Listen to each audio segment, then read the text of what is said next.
ينتظر الكلمة وهذه البسمة اللي رسمها أبنائك حقيقة في هذا الملعب. الحمد لله يعني والشكر لله يعني اليوم من الله علينا سبحانه وتعالى بهذه النتيجة التي أهلتنا للدور الثاني، وإحنا الفريق القادم الجديد. لا يعني حتى الآن لم ينضج هذا الفريق ولم يصل إلى خبرة مثل هذه المباراة الحساسة مع فريق كبير مثل الفريق العراقي، لكن أعتقد شبابنا أبناء الأزرق وضعوا نصب عينهم وطنهم وأميرهم وأهل الكويت، توكلوا على الله سبحانه وتعالى واستطاعوا أن يتعاملوا مع هذه المباراة ليعوضوا بروحهم المعنوية وطاعة الجهاز الفني النقص والإعداد وكل السلبيات اللي كنا نواجهها بالمنتخب.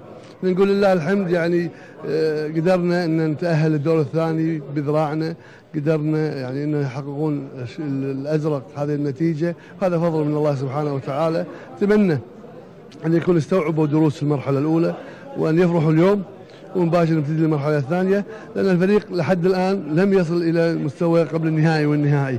هذه مباراة ثقيلة يجب أن تهيأ لها الفرق، ويجب أن يكونوا يعني بشكل آخر عن قضية تجميع النقاط اللي فيها تعويض. هل لا يزال منتخبنا هو الحلقة الأضعف في هذه البطولة؟ مشعل يعني شفتوا عمان وهدافهم، نعم. شفتوا البحرين ونتائجهم، نعم. والعراق اليوم شفتوهم، العراق بطل آسيا، واحنا بالقرعة اختارنا رقم 4.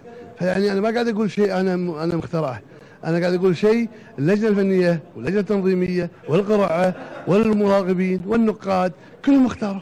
انا اللي يقولونه اقول لي يمين اقول لهم يسار، هم يقولون الاضعف، احنا الاضعف، علينا ان نتعامل مع هالواقع عشان الله يقدرنا بعد توفيقه أن نقدم شيء للكرة الكويتية. أنا أقول مبروك لأهل الكويت، مبروك لسيدي حضرة صاحب السمو اللي نهديه هذا الفوز مع سيدي سمو ولي العهد وسيدي رئيس مجلس الوزراء والإخوان وأهل الكويت، ونقول لهم ألف مبروك، وإن شاء الله نكون عند حسن ظنكم. ترانا مجتهدين وبنحاول، وهذا احنا دفشة، لكن إن شاء الله بيوفقنا طول ما الأولاد هذيلا حاطين الكويت بعين، سيدي سمو الامير بالعين الثانيه، واهل الكويت بقلبهم، فالله يوفقهم ان شاء الله. يعطيك الصحه والعافيه، شاكر جدا على هذا اللقاء.